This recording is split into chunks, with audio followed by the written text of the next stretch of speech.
सद्गुरुभ्यो नमः. श्री सद्गुरुभ्यो नमः. ओम वक्रतुंड महाकाय सूर्यकोटि समप्रभ निर्विघ्नं कुरु मे देव सर्वकार्येषु सर्वदा. गुरुर्ब्रह्मा गुरुर्विष्णु गुरुर्देवो महेश्वरः गुरुः साक्षात् परब्रह्म तस्मै श्री गुरवे नमः. नमस्कार. मी रवींद्र अनगळ गुरुजी आपल्या पूजा अर्चा या यूट्यूब चॅनलमध्ये सर्वांचे सहर्ष स्वागत करीत आहे. सज्जन हो, पौरोहित्य करण्याच्या निमित्ताने एका यजमानाच्या घरी मी सत्यनारायण पूजा करण्याच्या उद्देशाने गेलो. पूजा वगैरे झाली, आरती झाली, सगळं झालं. त्या यजमानाने मला एक पत्रिका दाखवली आणि सांगितले की गुरुजी, ही पत्रिका पाहून मला सांगा की माझ्या जीवनामध्ये जे काय अडचणी येतात, त्या अडचणी काय येतात किंवा त्यावरती काय उपाय आहे ते मला सांगा.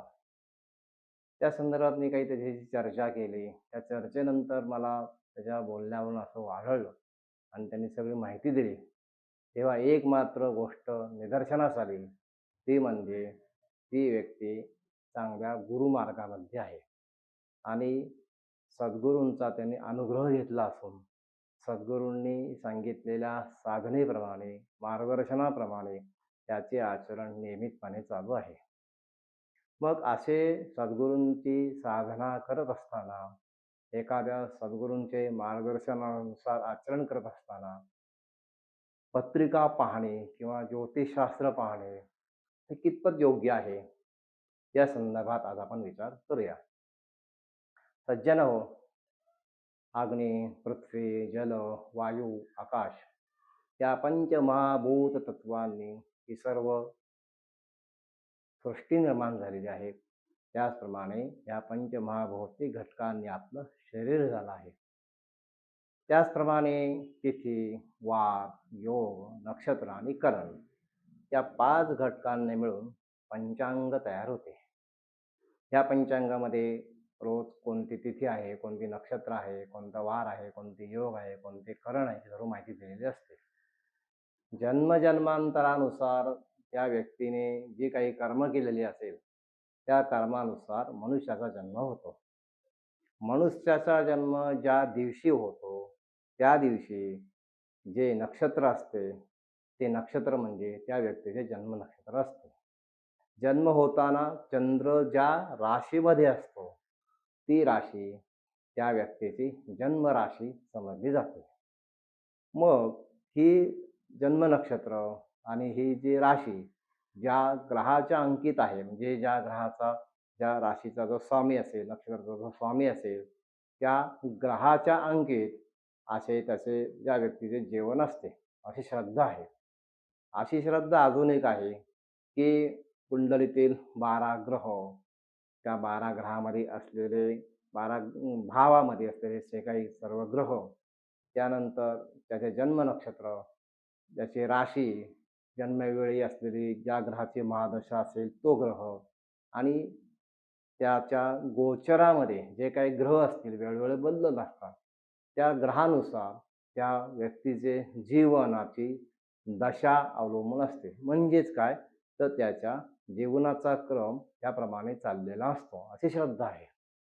तर ज्या वेळेला एखाद्या व्यक्तीला काही समस्या येते, की समजा एखाद्या विवाह संदर्भात समस्या असेल, तर तो व्यक्ती काय करतो की कोणाचे ते मार्गदर्शन घ्यायचं, एका ज्योतिषाकडे मार्गदर्शन घेतो. ज्या वेळेला एखादी व्यक्ती त्या ज्योतिषाकडे जाते त्यावेळेला ज्योतिषाकडे येणारा जो जातक असतो, जो प्रश्न विचारतो त्याला म्हणतात जातक. जो जातक असतो त्या जातकाचा कोणता प्रश्न आहे त्यानुसार त्याच्या कुंडलीतली जी काही भाव असतात, जे काही घरं असतात, जे स्थानं असतात, त्या स्थानाचा विचार तो करतो. उदाहरणार्थ एखाद्या व्यक्तीचा विवाह संदर्भातला प्रश्न असेल तर सप्तम स्थान पाहिलं जातं. संतती संदर्भात प्रश्न असेल तर पंचम स्थान पाहिलं जातं. जर नोकरी व्यवसाय संदर्भात प्रश्न असेल तर धनस्थान, षष्ठस्थान, दशमस्थान, एकादश स्थान वगैरे काही बघितलं जातं.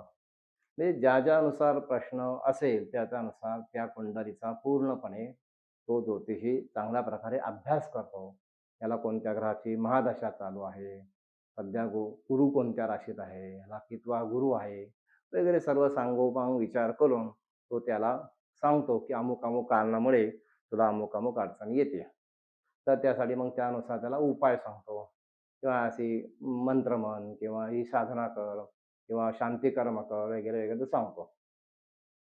परंतु ज्या वेळेला एखादी व्यक्ती गुरुमार्गामध्ये येते, जेव्हा वेळेला एखादी व्यक्ती गुरुमार्गामध्ये येते, त्यावेळेला श्री सद्गुरू त्याची पूर्णपणे जबाबदारी घेत असतात. ज्या गुरूंच्या ठिकाणी त्या व्यक्तीने मार्गदर्शन घेतलेले असते, त्या सद्गुरूंनी काही एक साधना सिद्ध केलेली असते.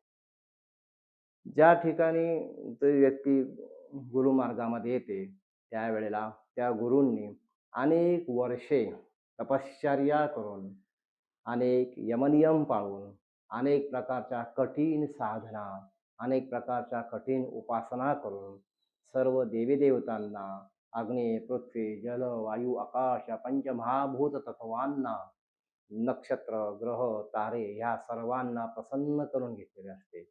आणि त्या संदर्भात जे काही उपासना असेल, जगत कल्याणार्थ मी जे काही करणार आहे, त्या संदर्भात जी काही उपासना असेल, ती उपासना त्या सद्गुरूंनी केलेली असते. आणि ती करताना ते देवी-देवतांना अशी प्रार्थना केलेली असते, की तुम्हाला जे काही परीक्षा घ्यायची असेल, जे काही नियम पाळायचे असेल, ते सर्व नियम मी पाळतो. ते सर्व परीक्षा मी देतो. तुम्हाला जे काही परीक्षा घ्यायची असेल, तुम्ही माझी परीक्षा घ्या.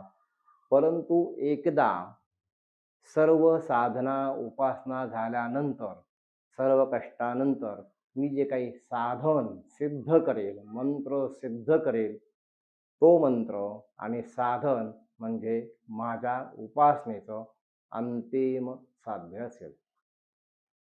म्हणजे ज्यावेळेला एखाद्या सद्गुरूंनी विविध प्रकारच्या उपासना करून एक ती आपली सर्व उपासना एकाच मंत्रामध्ये किंवा साधनेमध्ये समाविष्ट केलेली असते, त्यावेळेला ते मंत्र किंवा ती साधना हा एक आणि एकच आपल्या आलेल्या भक्ताला सांगणे एवढेच कर्तव्य त्या सद्गुरूंचे असते. आणि सद्गुरूंनी सांगितलेल्या मार्गदर्शनाप्रमाणे त्याच्याकडे मार्गदर्शनासाठी आलेल्या भक्ताने तेवढीच साधना आणि तेवढीच उपासना, मग काय मंत्र असेल, काही साधना सांगितलेली असेल, काही मंत्र जाप सांगितलेला असेल, नामस्मरण सांगितलेलं असेल, तेवढं आणि तेवढंच करणं हे त्या भक्ताचं काय ठरतं? कर्तव्य ठरतं. ज्या वेळेला सद्गुरू एखादे साधन सिद्ध करतात, त्यावेळेला ते सिद्ध झाले, की माझ्याकडे येणाऱ्या भक्ताला मी सांगितलेल्या साधनेच्या व्यतिरिक्त, मंत्राच्या व्यतिरिक्त कोणतेही साधन करायला लागता कामा नये. कोणतेही पूजन, शांती कर्म करायला लागता कामा नये. मी जे काही साधना देईल, मी जे काही उपासना देईल, त्या मंत्राने, त्या साधनेने त्या व्यक्तीचे सर्व प्रश्न सुटलेच पाहिजेत, अशी पूर्ण हमी मीन्स गॅरंटी त्या सर्व देवी-देवतांकडून घेतलेली असते आणि त्यासाठी त्या सद्गुरूंनी कठोर अशी साधना केलेली असते. मग त्यानंतर ज्यावेळेला एखादा भक्त त्या गुरुमार्गामध्ये येतो, त्यावेळेला त्या सद्गुरूंनी सांगितलेली साधना आणि मंत्रांची उपासना जे काही सांगितलेली असेल, तेवढे आणि तेवढेच करणे. ह्या व्यतिरिक्त त्या भक्ताने काहीही करायचे नसते. म्हणजेच त्या भक्ताने आपल्या प्रश्नाच्या सोडवणुकीसाठी, आपल्या समस्या सोडवण्यासाठी कोणत्याही ज्योतिषाकडे, मांत्रिकाकडे किंवा बुवा-बावाकडे जायचे नसते. असा एक ज्योतिषशास्त्राचा सिद्धांत आहे. ज्योतिषशास्त्राचा काय सिद्धांत आहे, की प्रत्येक व्यक्तीचे जीवन हे 27 नक्षत्र, 12 राशी आणि कुंडलीतील 12 भाव यांच्या अंकित असते. म्हणजे अशी श्रद्धा आहे, की त्या व्यक्तीचे जीवन हे नक्षत्र, ग्रह, राशी हेच ठरवत असतात आणि यांनी ठरवलेल्या मार्गक्रमाप्रमाणे यांनी सांगितलेल्या अवकाशातील जे काही भ्रमण चालत असतं, त्या भ्रमणाप्रमाणेच त्या व्यक्तीचे जीवन बदलत असते, अशी श्रद्धा आहे. ज्या वेळेला एखादी व्यक्ती गुरुमार्गात येते, त्यावेळेला त्या व्यक्तीच्या कुंडलीतले सर्व ग्रह नक्षत्र हे सद्गुरूंच्या अंकित होतात. त्यामुळं त्या व्यक्तीने बाहेर पत्रिका पाहून केलेले उपाय त्या व्यक्तीला कोणत्याही परिस्थितीत लागू पडणार नाहीत. म्हणून गुरुमार्गात आलेल्या व्यक्तीने कोठेही आपली पत्रिका दाखवू नये, हा एक महत्त्वाचा नियम ठरतो. म्हणून गुरुमार्गात आल्यानंतर फक्त गुरूंचे मार्गदर्शन आणि गुरूंनी सांगितलेली साधना करणे, एवढे एक आणि एकच कर्तव्य त्याचे ठरते. ह्याप्रमाणे गुरुमार्ग आणि ज्योतिष याचा संबंध मी तुम्हाला सांगितला. जे कोणी पाहणारे गुरुमार्गामध्ये असतील, त्यांनी जे काही सद्गुरूंची साधना घेतली असेल, त्या सद्गुरूंचा अनुग्रह घेतला असेल, तर त्या गुरूंनी सांगितलेल्या मार्गदर्शनाप्रमाणेच आचरण करावे. कोठेही बाहेर कोणत्याही ज्योतिषाला, मांत्रिकाला पत्रिका दाखवू नये. दैनंदिन भविष्य पाहू नये. भविष्य हे सद्गुरूच घडवणार असतात. नव्हे, तुम्ही एकदा सद्गुरू चरणी समर्पित झाल्यानंतर तुमची नव्हे, तर तुमच्या सर्व कुटुंबाची, तुमच्या मुलाबाळांची, पुढच्या पिढ्यानपिढ्यांची जबाबदारी हे सद्गुरू घेणार असतात. त्यामुळं जे काही माझे जीवन असेल, ते सर्व जीवन सद्गुरूच घडवणार आहेत, हा पूर्णपणे 100% विश्वास तुमच्या मनामध्ये असणं आवश्यक आहे. आणि एवढं एक आणि एकच तुमचं कर्तव्य ठरतं. तर यानंतर जे काही पाहणारे प्रेक्षक असतील, ते सर्व प्रेक्षकांनी यानंतर जे कोण गुरुमार्गात असतील, त्यांनी कुठेही पत्रिका दाखवू नये. आणि तुमच्या आसपास जर कोणी गुरुमार्गात जर सद्गुरूंचा मार्गदर्शन घेतलं असेल, सद्गुरूंचे मार्गदर्शन किंवा साधना उपासना घेतलेली असेल, तर त्यांनाही तुम्ही सांगा की हे बाबा, तू फक्त सद्गुरूंनी सांगितलेली तेवढीच साधना कर, बाहेर कुठेही पत्रिका दाखवू नको.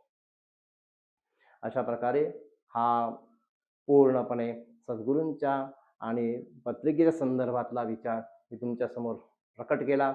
आपला जर हा विचार योग्य वाटला, तर आपण सर्वांना सांगा. हे चॅनल सबस्क्राईब करा, शेअर करा, लाईक करा. हा सर्व भाग मी सद्गुरूंच्या चरणी समर्पण करतो. गुरुर्ब्रह्मा गुरुर्विष्णू गुरुर्देव महेश्वरः, गुरु साक्षात परब्रह्म तस्मै श्री गुरवे नमः. श्री सद्गुरु चरणार्पणमस्तु. शुभं भवतु.